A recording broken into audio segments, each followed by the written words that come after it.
Selamat pagi, selamat jumpa kembali pada praktek hari ini. Pagi ini kita akan melakukan penata laksanaan atonia uteri. Ya, seperti yang kita ketahui sebelum praktek kemarin kan ada teoritisnya apa itu atonia uteri ya. Atonia uteri itu adalah suatu kegagalan atau suatu keadaan gagalnya rahim berkontraksi atau uterus berkontraksi dengan baik, sehingga menyebabkan terjadilah perdarahan, ya, karena uterus tadi tidak berkontraksi segera setelah bayi dan plasenta dilahirkan, ya, bayi dan plasenta dilahirkan. Jadi ini prakteknya sebenarnya kelanjutan dari persalinan baik itu normal ataupun letak sungsang yang dimana setelah plasenta lahir terjadi perdarahan, dan setelah kita cek ternyata perdarahannya disebabkan karena rahim yang tidak berkontraksi dengan baik, ya. Oke, gimana tahapan-tahapannya? Dalam atonia uteri tahap-tahapannya yaitu kita menggunakan ada teknik KBI, komprehensi bimanual interna, lalu KBE, komprehensi bimanual eksterna, lalu KAA, komprehensi aorta abdominalis, dan saat melakukan rujukan kita boleh melakukan teknik SEBA, ya. Inilah yang akan kita pelajari pada hari ini, bagaimana penata laksanaan atonia uteri, ya. Nah, untuk alat-alatnya, ingat konsepnya tadi kelanjutan setelah plasenta lahir terjadi perdarahan. Otomatis alatnya alat dari persalinan. Penambahnya hanya satu atau dua pasang handscoon panjang, karena nanti pada komprehensi bimanual interna kita menggunakan handscoon panjang. Lalu menggunakan transfusi set, mana tahu diperlukan untuk melakukan transfusi darah. Menggunakan kondom ini dilakukan untuk teknik SEBA nanti waktu melakukan rujukan, dan yang lainnya semuanya sama, ya. Paling ada obat-obatan seperti misoprostol apalagi satu lagi tuh obatnya kalau ibunya mengalami hipertensi. Nanti coba lihat di daftar beli lagi, ya. Oke, lanjutlah kita. Langkah selanjutnya setelah tadi alat, kita beritahu pasien, Pak, Bu, plasenta setelah lahir rahim tidak berkontraksi dengan baik, ya. Kita akan melakukan tindakan penata laksanaan atonia uteri untuk membantu agar rahim berkontraksi dan tidak terjadi perdarahan, karena ini perdarahannya juga sudah ada lebih dari 500 ml, ya. Nah, setelah itu kita sudah setuju informed consent, kita pakai APD terpakai, ya. Kita anggap karena sesuai tadi ceritanya kelanjutan, APD-nya kita pakai, sudah terpakai. Jadi bisa jadi terjadi di kala 4 seringannya, mau memasuki kala 4, ya. Jadi APD belum terlepas, ya. Pakai ini, pakai topi. Topinya sebenarnya nggak boleh yang begini, ya. Topinya memang betul-betul yang tidak bisa kena percikan darah. Pakai kacamata. Nih. Oke, saya naikkan saja, ya. Sudah. Lalu pakai handscoon, pakai masker. Pakai masker. Setelah itu kita cuci tangan, dan kita akan melakukan tindakan untuk membersihkan ke bagian dalam, ya. Pakai handscoon tangan kiri yang pendek, tangan kanan yang panjang. Dekatkan dulu semua.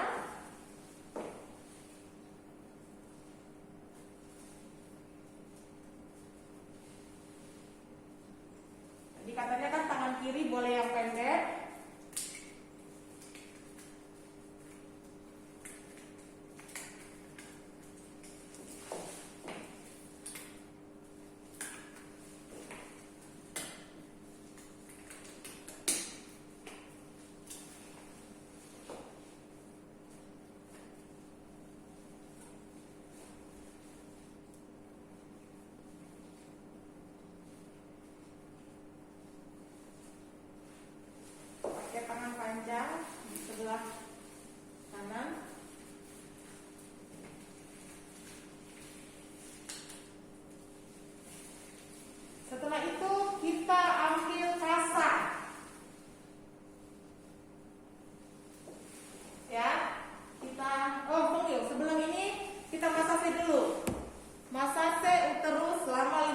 detik. Ya, setelah pakai ini semua massage uterus setelah 15 detik, pastikan uterus teraba. Ya, teraba. Oh, ternyata tidak teraba keras. Tidak berbentuk bulat. Kita ajari keluarga atau asisten kita untuk melakukan massage. Pak, tolong lakukan seperti yang saya buat ini, lakukan pemasasean ya Pak ya. Nah, setelah keluarga melakukan ini, kamu pastikan kandung kemihnya kosong atau penuh. Tadi kan di sini keluarganya, kita di sini.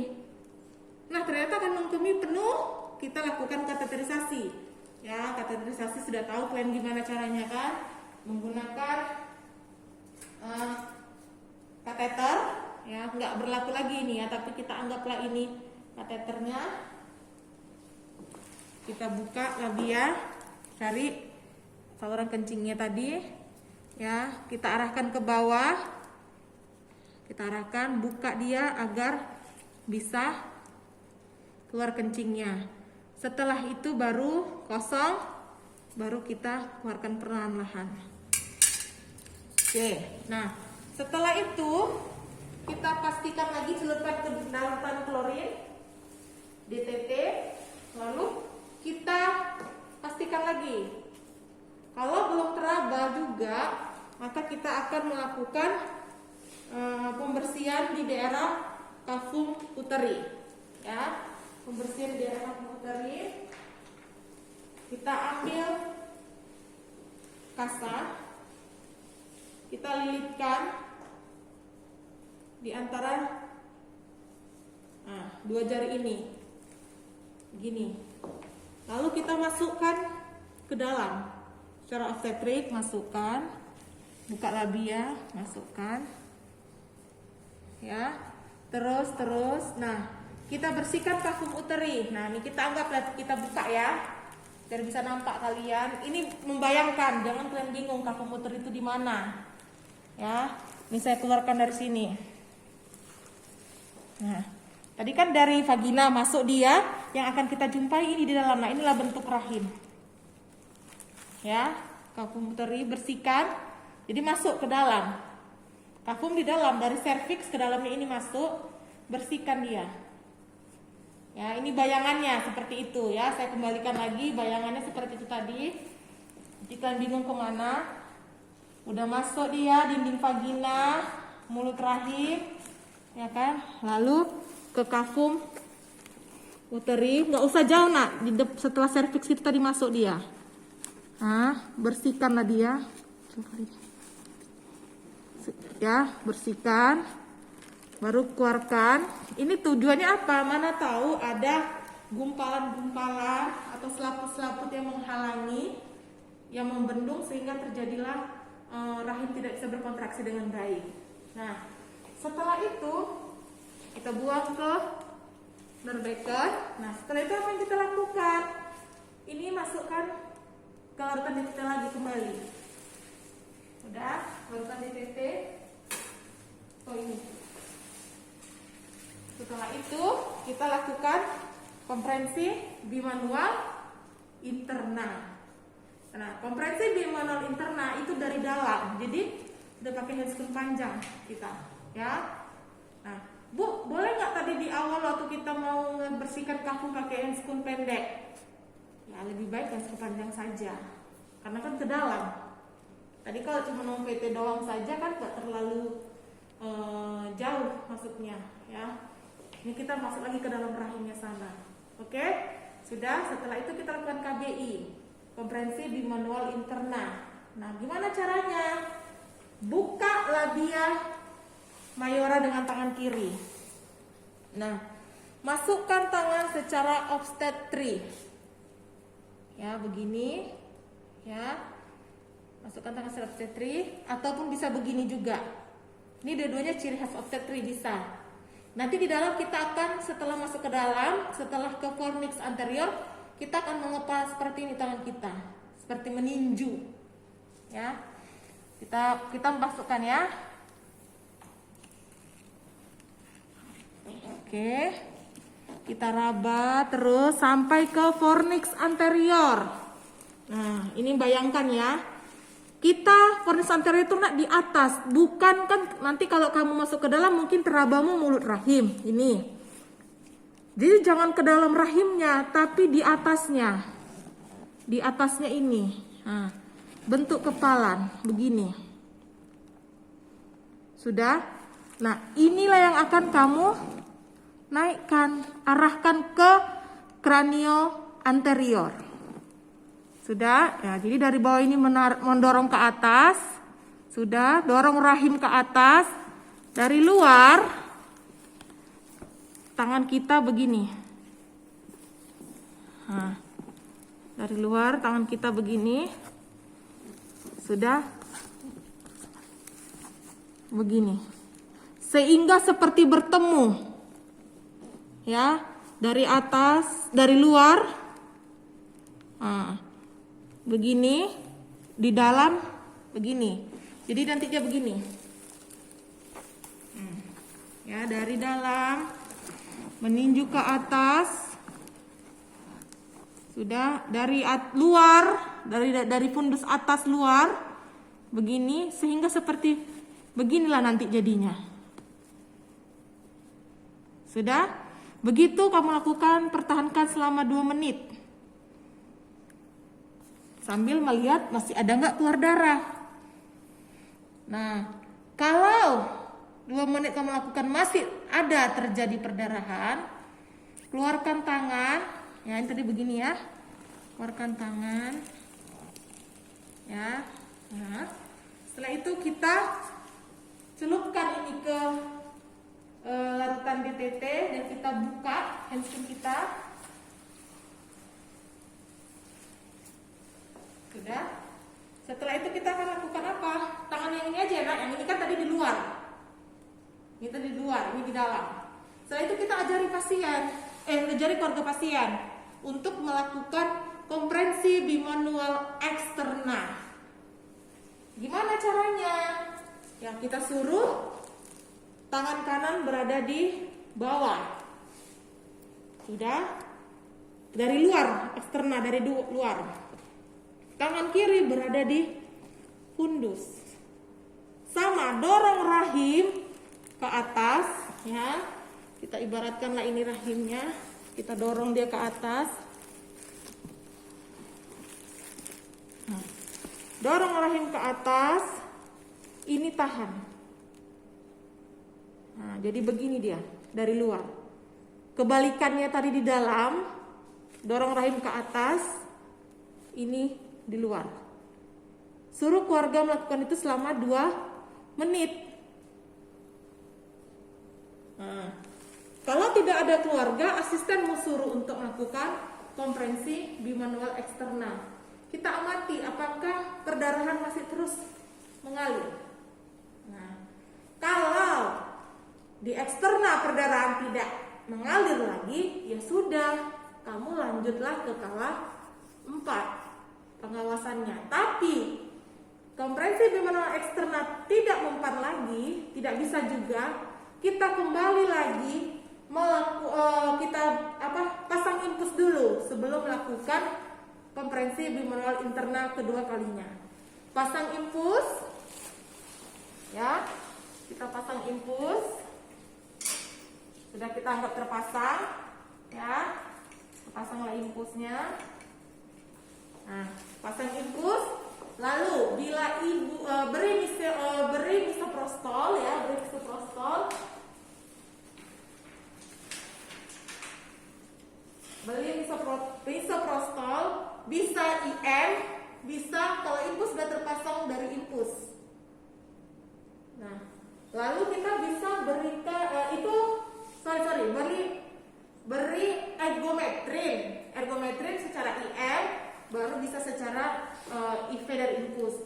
Nah, lalu kalau ibunya ada hipertensi, baru berilah misoprostol 600 sampai 1000 mikrogram per rektal.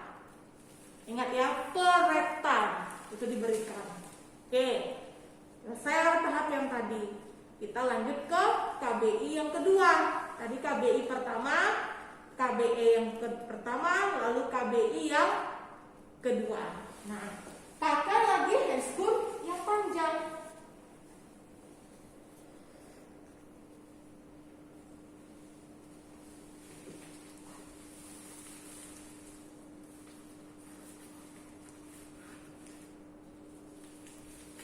Nah, balik lagi ambil kasta tadi, lilitkan di kedua jari ini. Udah, masukkan lagi tadi, buka labia, masukkan. Nah, sampai ke apa tadi yang saya bilang, ke kafum uteri, ke dalam ini lagi masuk, mulut rahim, masukkan ke dalam, kita putari dia. Nah, keluarkan lagi. Sudah, ternyata masih ada memang selaput dan gumpalan darah tadi. Nah, setelah itu kita lakukan KBI lagi. Sama ya, masukkan tangan secara obstetrik. Terus sampai di fornix anterior, di atas ya, di atasnya mulut rahim tadi, bentuk jadi kepalan, dorong fundus. Dorong rahim ke arah fundus, ya. Dorong, baru yang dari luar, luar berada di fundus, tangan kirinya mendekati. Sudah, begitu terus, pastikan tidak ada darah yang keluar lagi dari bawah selama 2 menit. Nah, jika ini juga nggak berhasil, kita keluarkan tangan, celupkan ke larutan DTP. Kita akan melakukan kompresi bimanual, kompresi aorta abdominalis, ya. Gimana caranya? Caranya aorta abdominalis ini pusat dari perut, pusat titik tempuhnya, aorta dari paha, ya. Aorta dari perut ini nanti kita cari arterinya, arteri femoralis yang ada di paha si ibu. Nah, prinsipnya kalau masih teraba arterinya, denyutan arterinya, berarti kurang tepat penekanan aorta abdominalismu tadi. Jangan, dia harus tidak teraba lagi. Nah, caranya gimana? Tangan kiri ini pusat, tegak lurus. Nah, begini ya, kepal tegak lurus. Sudah. Tangan kanan meraba di lipatan paha ibu itu ada arteri femoralis. Raba. Nah, kalau kamu tekan masih teraba, kamu boleh menggesernya sedikit, entah ke arah kanan atau ke arah kiri. Yang pasti dia harus tegak lurus sampai tidak teraba lagi arteri femoralisnya. Nah, lakukan ini selama 2 menit. Nah, ternyata masih ada lagi, nggak berhasil. Siap-siaplah untuk merujuk. Nah, rujukan ya dilakukan gimana caranya?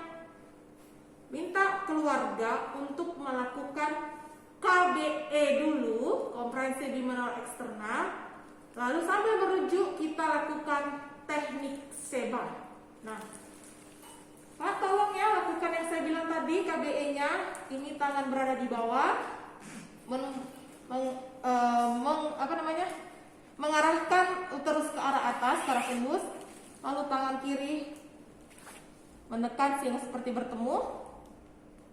Setelah keluarga mengerti, kita persiapkan melakukan teknik SEBA tadi. Nah, dengan cara kita ambil blood side atau infus side satu lagi, kita buka, ya. Lalu kita buka kondom,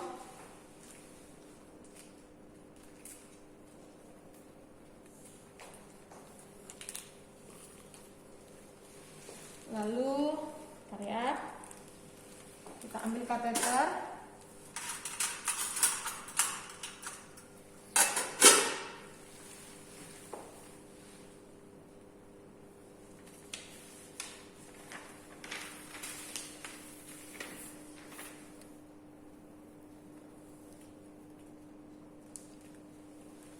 Oke, ini sekarang dulu dia cuman kondom dengan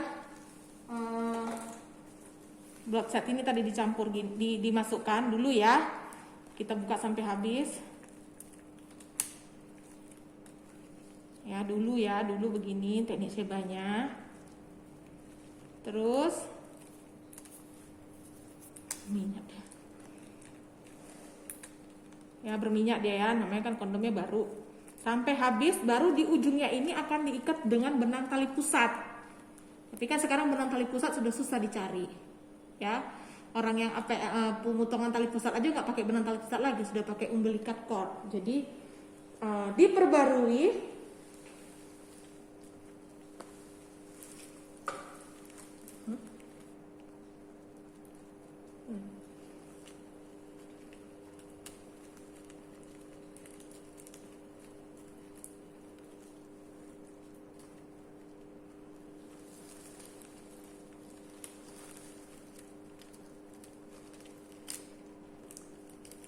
Sampai habis ya, karena nanti tujuan kita akan memasukkan cairan ini ke dalam cairan NaCl atau RL tadi. Jadi nanti di dalam ini kalau dicor dia akan mengembang, jadi kayak memberi tahanan ya.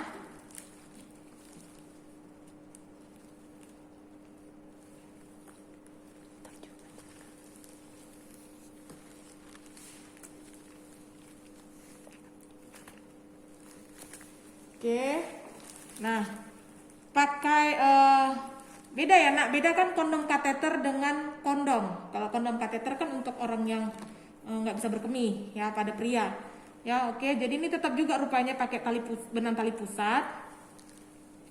Oke, kita anggap saja nih sudah terikat ya, nggak boleh pakai karet, harus benang tali pusat yang steril ya. Baru ini dihubungkan ke pula ini. Masukkan dia. Sudah. Coba kita tray.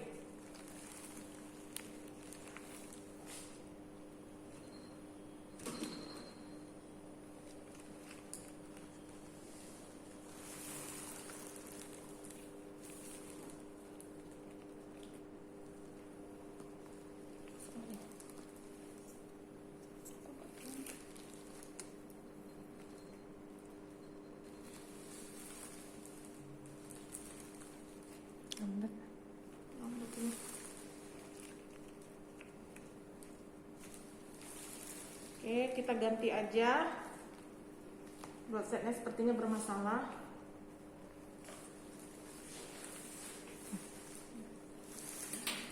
Kita ganti dengan cairan infus.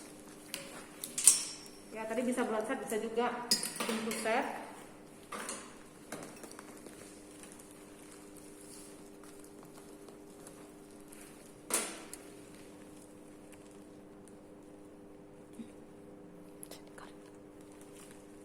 Oke, kita coba cor ya. Coba kita cor.